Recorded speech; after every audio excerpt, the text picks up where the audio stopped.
ایک بھائی نے پوچھا ہے کہ عورت کے بال لمبے ہو جائیں اور کمر سے بھی نیچے چلے جائیں تو کیا نیچے سے بال کو کاٹ سکتے ہیں؟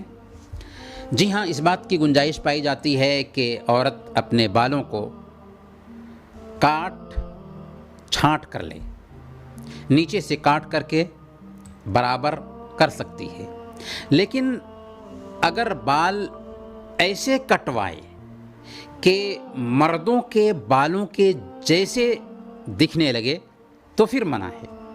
اسی طرح اگر کافر عورتوں کی مشابہت اختیار کرنا چاہتی ہو تب بھی منع ہے۔ اگر ایک عورت اپنے شوہر کی اجازت سے اپنے بالوں کو کاٹ لیتی ہے تو اس میں کوئی حرج کی بات نہیں۔ صحیح مسلم کی روایت ہے، ابو سلمہ بن عبد الرحمن رحمۃ اللہ علیہ کہتے ہیں کہ نبی اکرم صلی اللہ علیہ وسلم کی بیویاں اپنے سر کے بالوں کو اتنا کاٹ لیتی تھیں کہ وہ وفرا بن جاتے تھے، اور وفرا سے مراد ایسے بال ہیں جو کندھوں سے قدرے لمبے ہوں۔ امام نووی رحمۃ اللہ علیہ شرح صحیح مسلم میں اس حدیث کے ضمن میں فرماتے ہیں کہ اس حدیث میں اس بات کی دلیل پائی جاتی ہے کہ عورت اپنے بالوں کو کاٹ سکتی ہے۔